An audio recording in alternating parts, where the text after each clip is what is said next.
తాకట్లో ఉన్న మీ బంగారాన్ని విడిపించి ఆ రోజు ఆన్లైన్ రేటుకి కొంటాం. Sharma gold company. నమస్కారం, వెల్కమ్ టు సుమన్ టీవీ. నేను గీతాంజలి. ప్రస్తుతం మనతో పాటు ప్రముఖ ఆధ్యాత్మికవేత్త యల్లాప్రగడ శర్మ గారు ఉన్నారండి. వారితో మాట్లాడి మన నిత్య జీవితంలో ఎదురయ్యేటువంటి సందేహాలు, ప్రధానంగా దీపారాధన ఎలా చేయాలి, ప్రతిరోజు మనం చేసేటువంటి తప్పులు ఏంటి, అవి సవరించుకుని ఏ విధంగా మనం దీపం పెట్టాలనేది గురువు గారిని అడిగి తెలుసుకుందాం. గురుగారు నమస్కారం అండి. నమస్కారం. గురుగారు, నిత్య జీవితంలో ఉండేటువంటి సందేహాల్లో ప్రధానంగా దీపారాధన పైన ఎన్నో డౌట్స్ ఉంటాయండి అందరికి. అసలు దీపారాధన ఎలా చేయాలి, ఎప్పుడు చేయాలి, వీటి గురించి అడుగుతూ ఉంటారు. ఎప్పుడు చేసేటువంటి ఆ దీపారాధన, నిత్య దీపారాధనలో చేసే తప్పులు ఏంటి, సాధారణంగా అందరూ చేసే తప్పులు ఏంటి, అవి ఎందుకు చేయకూడదు, చేస్తే ఏం జరుగుతుంది, అసలు దీపారాధన ఎలా చేయాలి, వీటి గురించి వివరించండి. తప్పకుండా అమ్మా. ఈ మధ్యకాలంలో ప్రతి ఒక్కరూ వారి మీద భయంతో కానీ లేదా ధనం సంపాదించాలన్న ఆశతో కానీ పూజలు అనేది ప్రతి ఒక్కరు చేస్తున్నారు ఈ కోవిడ్ టైమ్స్ తర్వాత. అలానే టెంపుల్స్కి వెళ్తూ ఉంటారు. అవును. కానీ మనము టెంపుల్స్కి వెళ్ళినా వెళ్ళకపోయినా మనం ప్రతిరోజు మన స్వగృహంలో కానీ లేదా రెంట్కుంటున్న ఇళ్లలో కానీ ప్రతిరోజు నిత్య దీపారాధన చేయాలి. నిత్యం చేయాలి. నిత్యం చేయాలి. ఎప్పుడు చేయాలి? సంధ్యా సమయాల్లో చేయాలి. సంధ్యా సమయాల్లో మార్నింగ్ అండ్ సంధ్యా సమయాల్లో సాయంత్రం వేళ చేసుకోవాలి. ఈ దీపారాధన చేసేటప్పుడు చాలా మంది తెలియక చేసే తప్పులు ఏంటి అంటే, దీపం అనేది దేవుడి దగ్గర పెట్టినప్పుడు వాటి కింద ఒక ప్లేట్ కానీ లేదా తమలపాకు కానీ లేకుండా పెడుతూ ఉంటారు. డైరెక్ట్ గా కుందల పెడుతూ ఉంటారు. అది చాలా దోషం. అట్లా ఎప్పుడు పెట్టకూడదు. ఒక తమలపాకు కానీ లేదా కొంచెం బియ్యం కానీ వేసి దాని మీద పెట్టి చేయాలి. రెండో విషయం ఏంటి అంటే, మనకి ఎన్ని ఒత్తులు వేయాలి అని అడుగుతూ ఉంటారు. అవునండి, ఎన్ని ఒత్తులతో దీపారాధన చేయాలి. కొంతమంది ఒక ఒత్తు వేస్తారు, 2 ఒత్తులు వేస్తారు, 3 ఒత్తులు. దీనికి కూడా ఒక మంత్రం ఉంది. సాధ్యం త్రివర్తి సంయుక్తం అంటే సా ఒత్తు, సాధ్యం అజ్యం, అజ్యం అంటే నూనె, సాధ్యం త్రివర్తి 3 త్రివర్తి సంయుక్తం అంటే ఒక 3 ఒత్తులు తీసుకొని ఆయిల్ తో మనం మెలిక వేసినట్టు, ఒక కుడి చేత్తో ముందుకి ఎడమ చేత్తో వెనక్కి అన్నప్పుడు మెలిక వేసినట్టు వేసుకొని ఒక దీపం ఒత్తుతో నూనె వేసుకొని వెలిగించాలి. అండ్ భగవంతుడికి సమర్పించేది ఏదైనా సరే ఒకటిగా సమర్పించరు. మీరు చూసినట్లయితే ఒక దీపం పెట్టడం అట్లా ఎవరు పెట్టరు. అందరూ కన్ఫ్యూజ్ ఎలా చేస్తున్నారంటే, ఒకే దీపంలో 2 ఒత్తులు పెడుతున్నారు. అట్లా ఒక దీపంలో ఒక ఒత్తు వేసుకొని అలాంటివి 2 దీపాలు పెట్టచ్చు. అట్లానే మనం చూసుకున్నట్లయితే ఒక తాంబూలాలు చేపటప్పుడు కానీ లేదా బట్టలు పెట్టేటప్పుడు కానీ శుభకార్యాల్లో ఏం చేస్తూ ఉంటారు, మనకి చీర జాకెట్ కలిపి పెట్టడం, పంచ ఉత్తరేం కలిపి పెట్టడం, 2 పళ్ళు పెట్టడం, ఇట్లా 2గా సమర్పించాలి లేదా 2గా భగవంతుడి దగ్గర సమర్పించాలి. ఎప్పుడు ఒకటిగా పెట్టకూడదు కాబట్టి 2 దీపాలుగా పెడుతూ ఉంటారు. అండ్ ఎప్పుడు కూడా మనము పూజ చేసుకునే ముందు మలినం వేస్టేజ్ ఏదన్నా ఉంటే, మనకి ఒక రోజు పూజ చేసుకున్నాము, పూజ చేసుకున్నాక అగరవత్తుల డస్ట్ కానీ లేదా వాడిపోయిన పూలు కానీ లేదా అక్షంతులు దేవుడి దగ్గర బయట కింద పడిపోయి ఉన్నవి కానీ అవి శుభ్రం చేసుకున్నాక ఆ ప్లేస్ ఏదైతే ఉందో శుభ్రంగా ఉండి దాని తర్వాత దీపం అనేది పెట్టాలి. ఈ లేకుండా చేయటం వల్ల, అది తీయకుండా ఆ వేస్టేజ్ తో చేయటం వల్ల ఇది కూడా దోషం వస్తుంది. అంటే కొంతమంది పువ్వులు పెడితే పువ్వులు సాధారణంగా వాడిపోతాయి కాబట్టి తర్వాత రోజు తీసేస్తారండి. తీయాలి. ఈ అక్షతలు ఏవైతే పూజ చేస్తారో 15 రోజులకు ఒకసారి దేవుడిగా శుభ్రం చేస్తారు కదా, అప్పుడు తీస్తూ ఉంటారు కొంతమంది. మనకి దేవుడి దగ్గర తీసుకొని వేసుకుంటే మంచిదే. అట్లా దేవుడి దగ్గర ఉన్న వరకు ఉంచి మిగతా ఏదైతే ప్లేసెస్ ఉంటాయో అక్కడ పడిపోయినవి అవి వరకు తీయచ్చు. ఆ తర్వాత ఈ పైన చెప్పిన దోషాలు ఈ 3-4 చెప్పారు. ఈ దోషాల్లో ఏది చేసినా మనకి ఎలా ఉంటుంది అంటే, మనం జనరల్ గా ఒక మనిషికి మంచి చేసాం అనుకోండి, మనకి మంచి జరుగుతుంది, లేదా చెడు చేస్తే చెడు జరుగుతుంది అని కర్మ దాంట్లో శాస్త్రంలో ఉంది.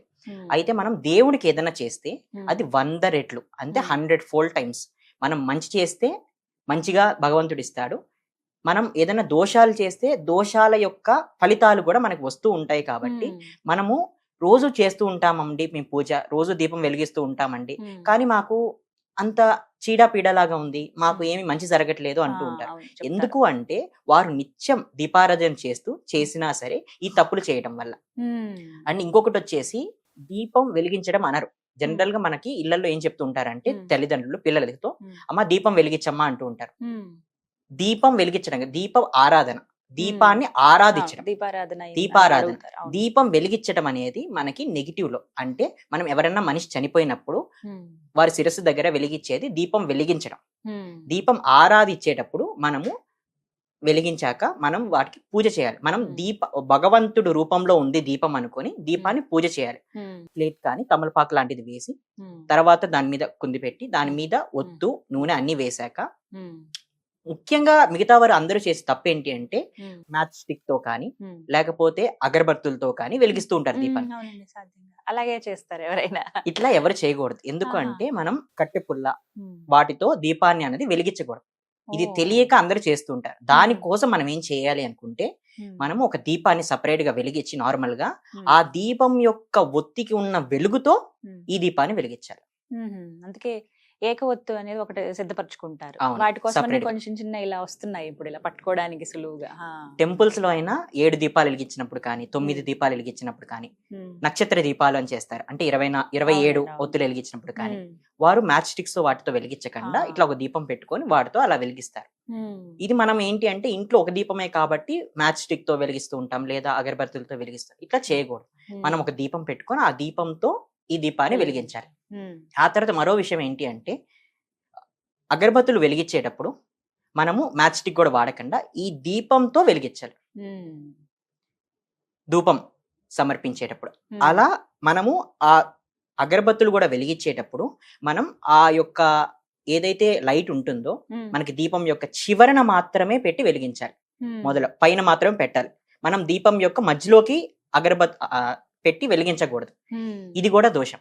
ఇట్లాంటి దోషాలు చేయకుండా ఉండటం వల్ల మనకి కర్మ అనేది అంటకుండా ఆ ఫలితాలు నెగిటివ్ ఫలితాలు అనేవి రాకుండా ఉంటాయి. సో ఇట్లా మనం దీపారాధన అనేది చేయాలి. దీంతో పాటు వెలిగించాక మనము అక్షంతులు, దేవుడికి ఎలాగైతే అక్షంతులు సమర్పిస్తామో అట్లా దీపానికి అక్షంతులు సమర్పించి తర్వాత దేవుడికి ఎలాగైతే మనము పూలను సమర్పిస్తామో అలా దీపం యొక్క కింద ఒక పూని వేసి దీపారాధన, దీపాన్ని ఆరాధించడం, ఒక దేవుడి రూపంలో దీపం అని అనుకొని దీపాన్ని జ్యోతిని మనం ఆరాధించాలి. ఇట్లా మనము దీపారాధన సంధ్య సమయాల్లో చేసుకోవాలి. ఇలా చేసుకోవడం వల్ల నెగిటివ్ జరుగుతూ ఉంటాయి.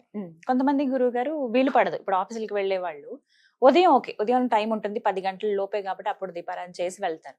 సాయంత్రం వచ్చేటప్పటికి ట్రాఫిక్ లో వెళ్ళేటప్పటికి 8:30, 9:30, 10 అయిపోతుంది. అప్పుడు మరి దీపం పెట్టొచ్చా లేకపోతే రోజుకి ఒక్క పూట పెడితే చాలా? దీనికి కూడా కొన్ని నియమాలు ఉంటాయి. ఏంటి అంటే జనరల్ గా అబ్బాయిలు పెడుతూ ఉంటారు, అమ్మాయిలు పెడుతూ ఉంటారు. కొన్ని పరిస్థితుల్లో ఇద్దరు జాబ్ హోల్డర్స్ అయితే కనీసం పిల్లలైనా వెలిగించవచ్చు.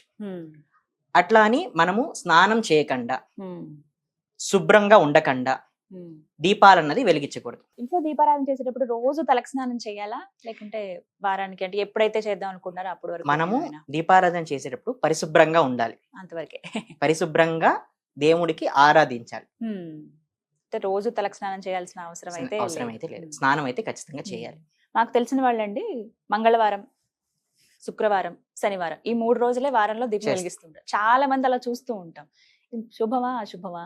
ప్రతిరోజు కుదరని వాళ్ళు 3 రోజులు వెలిగిస్తున్నారు, వెలిగించకపోతే నష్టమా అంటే అలా ఏమి లేదు. ప్రతిరోజు వెలిగించడం వల్ల ఇంకొంచెం ఎక్కువ ఫలితం జరుగుతుంది. ఇప్పుడు 3 రోజులు ఎందుకు వెలిగిస్తున్నారు? మంచి జరగాలని వెలిగిస్తున్నారు. అట్లా 7 రోజులు చేయడం వల్ల ఏమవుతుంది? ఇంకొంచెం పాజిటివ్ వస్తుంది. ఇది చేయకపోవడం వల్ల నెగిటివ్ వస్తుందా అనేసి చాలా మంది భయపెడుతూ కమర్షియల్ గా చేస్తున్నారు. కానీ మనకు వీలైనంత వరకు చేయాలి. వీలైనంత వరకు ఏది చేసినా కరెక్ట్ గా చేయాలి, పాటిస్తూ చేయాలి. నాకు ఏ మంత్రాలు రావు, ఏ శ్లోకాలు రావు, ఏమి రావు, అలాంటి వాళ్ళకి దీపం వెలిగించేటప్పుడు ఏం చెప్తారు? ఏం చదువుకోవాలి, ఏం పఠించాలి? అసలు మీ ఇష్ట దైవాన్ని తలుచుకొని మీరు దీపం అనేది వెలిగించవచ్చు. ప్రత్యేకంగా ఇది అని అలా ఏమి ఉండదు. నిత్య దీపారాధనలో చేసే చాలా మందికి వచ్చేటువంటి డౌట్స్ అండి ఇవి చాలా చక్కగా క్లియర్ చేస్తారు. ధన్యవాదాలు గురువు. ధన్యవాదాలు.